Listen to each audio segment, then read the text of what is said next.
저는 가끔 이런 상상을 하곤 합니다. 모세가 시나이 산에서 하느님과 얼굴을 맞대고 대화한 뒤 율법 판을 들고 산을 내려오던 그 순간을 말입니다. 모세는 분명 율법을 손에 쥐고 있었습니다. 하지만 그를 맞이하던 백성들에게 정작 중요했던 것은 율법 조문이 아니라 모세의 얼굴에서 뿜어져 나오는 신비로운 광채였습니다.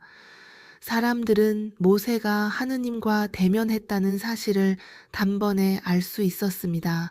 그의 얼굴이 그 거룩한 대화를 고스란히 반영하고 있었기 때문입니다. 모세가 굳이 입을 열어 설명하지 않아도 모두는 그가 하느님 현존 안에 머물다 왔음을 깨달았습니다. 저 역시 자주 자문하곤 합니다. 내가 주님과 얼굴을 맞대고 머문 뒤 자매들에게 돌아갔을 때 내게서도 그런 광채가 나는가? 내 얼굴에 무언가 나타나고 있는가? 나의 표정과 태도, 삶의 방식 속에서 내가 참으로 주님과 함께 있었음이 배어 나옵니까? 아니면 방금 길모퉁이에서 누군가와 다투고 온 사람처럼 보입니까? 이것이 바로 본질적인 질문입니다. 이것이 진정한 대화이기 때문입니다. 제가 공동체에 기여하고 선포해야 할 것은 하느님에 대한 지식이 아니라 하느님과 직접 맞닿았던 그 접촉의 흔적입니다. 다른 이들이 그 거룩한 접촉을 갈망하게 만드는 힘, 그것이 우리에게 필요합니다. 때로는 말이 필요할 때도 있고 침묵이 필요할 때도 있습니다. 말 자체를 부정하는 것이 아니라 내 삶 전체에서 하느님과 밀접하게 결합해 있다는 사실이 자연스럽게 우러나와야 한다는 뜻입니다. 나에게 다가오는 이들이 내게서 하느님의 광채를 발견하고 나의 온 존재에서 하느님의 향기를 느끼게 해야 합니다. 이것이 아마도 데레사식 대화의 가장 핵심적인 특징일 것입니다. 성녀는 머리부터 발끝까지 하느님의 현존을 뿜어내며 소통하는 분이었습니다. 그녀를 만나는 것은 곧 하느님을 경험하는 일이었기 때문입니다. 성녀와 함께 지냈던 이들의 증언에 따르면 그녀를 곁에서 보는 것은 곧 하느님을 뵙는 것이었고 그녀 안에서 하느님의 현존을 만지고 맡고 보며 직관하는 것이었습니다. 성녀는 하느님과의 지극히 친밀한 일치를 덮고 있는 아주 얇은 너울과도 같았습니다. 성녀는 하느님에 대해 입을 떼지 않을 때조차도 자신의 인품과 몸가짐, 존재 자체로 끊임없이 하느님을 전하는 위대한 설교가였습니다. 이것이 바로 우리 데레사의 딸들이 지향해야 할 소통입니다.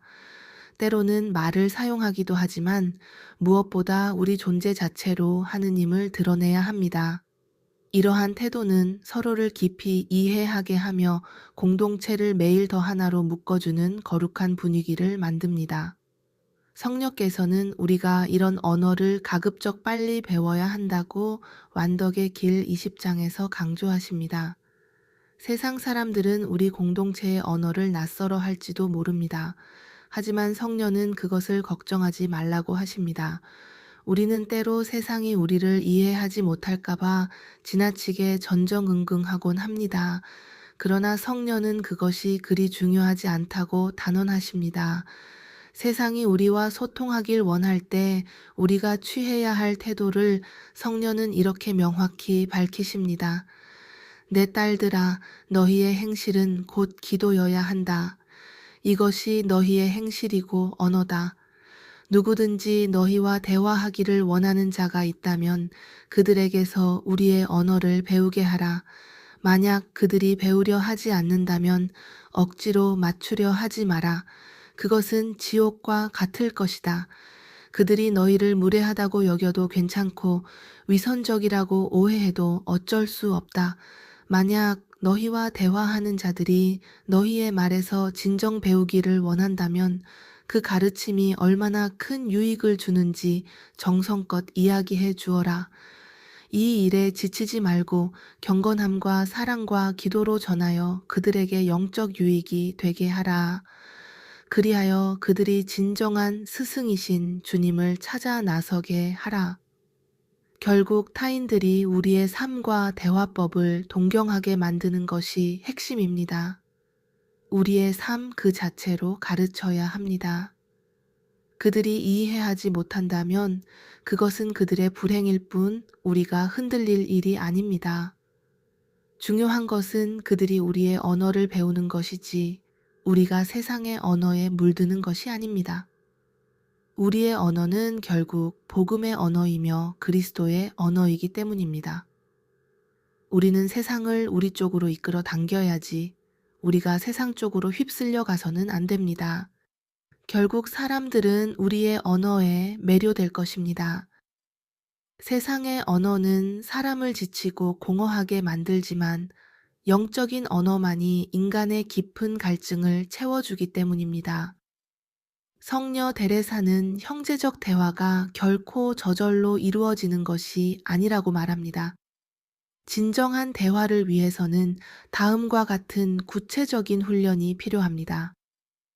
경청할 줄 아는 마음, 의미 없는 말을 내뱉지 않는 신중함 생각을 명확히 전달하는 성실함 타인을 깊이 존중하는 태도, 상대방의 처지에 눈높이를 맞추기, 바오로 사도가 모든 이에게 모든 것이 되어 그리스도께 인도하겠다고 한 것과 같습니다.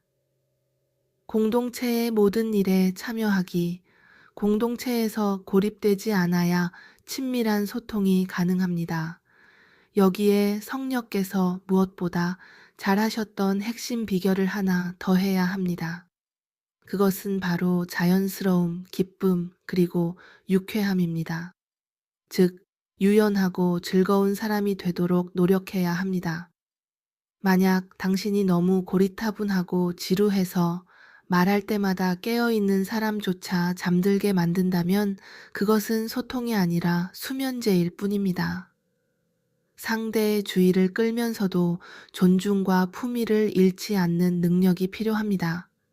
이 모든 과정을 거칠 때 우리는 비로소 진정한 대화를 할 수 있게 됩니다. 단순히 수다를 떠는 것과 영적인 대화를 나누는 것은 전혀 다른 차원의 일입니다.